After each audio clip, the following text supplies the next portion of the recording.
ભરૂચ દહેજ ચાર માર્ગીય રોડ પર નવા કલાદરા ગામ પાસે અંડરપાસ બનાવવાની માંગ સાથે ગ્રામજનો દ્વારા કલેક્ટરને આવેદનપત્ર પાઠવવામાં આવ્યું હતું।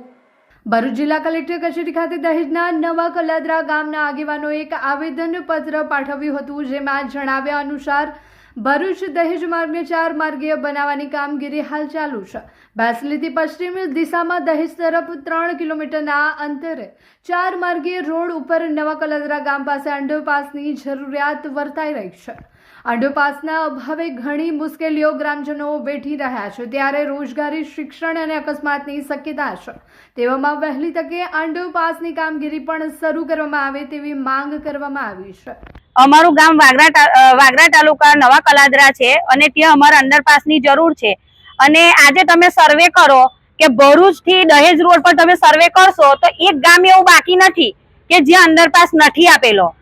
ગામની નહીં વાત કરવાની, ગામ તથા હોટેલ અને પેટ્રોલ પંપને પણ અંડરપાસ આપેલા છે। તો અમારા ગામમાં 3500 ની વસ્તી ધરાવતું જે નવા કલાદરા છે, તો નવા કલાદરા ગામને અંડરપાસ નથી અને આગળ જે ડિઝાઇન કંપનીની કોલોની છે એને અંડરપાસ છે।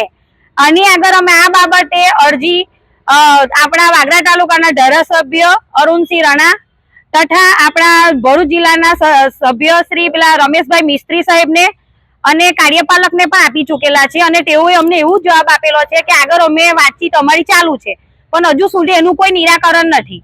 એટલા માટે અમે આજે કલેક્ટરશ્રીની ઓફિસે અમે એટલા માટે અમારા સૌ ગામજનો અને બહેનો ભાઈઓ પધારેલા છે કે અમારી આ અરજી મંજૂર થાય।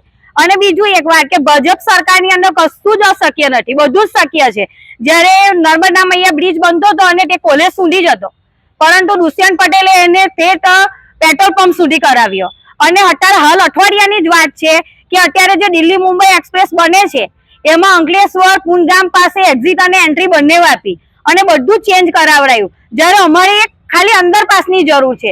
અને આજે અમે કલેક્ટરશ્રીને એટલું નિવેદન કરીએ છીએ કે અમારો આટલી માંગ પૂરી કરે, અને જો અમારી માંગ પૂરી નહીં થાય તો અમે આગળ મુખ્યમંત્રી પાસે અને મનસુખભાઈ વસાવા સંસદ સભ્ય જે છે એની પાસે પણ અમે અમારી રજૂઆત લઈને જઈશું। એટલે અમારે આગળ ના જવું પડે એટલા માટે અમે કલેક્ટરશ્રીને એટલું નિવેદન કરીએ છીએ। અને અમારી જાણ મુજબ એવું જાણવા મળ્યું છે કે 4 કરોડનું પેકેજ કલેક્ટર પાસે હોય છે, જે લોકો રોડ માટે ખર્ચ કરી શકે છે। તો અમે એટલું નિવેદન કરીએ છીએ કે અમારી આ માંગ પૂરી થાય, અને જો અમારી માંગ નહીં પૂરી થાય તો અમે આવનાર તાલુકા અને જિલ્લા પંચાયતની જે ચૂંટણી છે એનું અમારું આખું ગામ બહિષ્કાર કરશે। ત્યાં અમારા રહેતા બાળકોને સ્કૂલે જવા માટે તેમજ ભરૂચ કે દહેજ જોબ જવાવાળા માટે સુધીને એ બાજુ રેસિડન્ટ કોલોની અટાલી સુધી અમારે ફેરાવો થાય એમ છે। તો એ બાબતની અમે રજૂઆત કરવા માટે અહીંયા બધા ગ્રામજનો સાથે અમે બધા ભેગા થયા છે।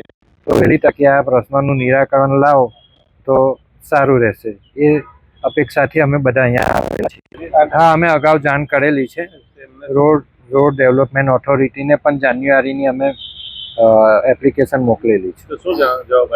જવાબ કંઈ આવ્યો જ નથી હજી।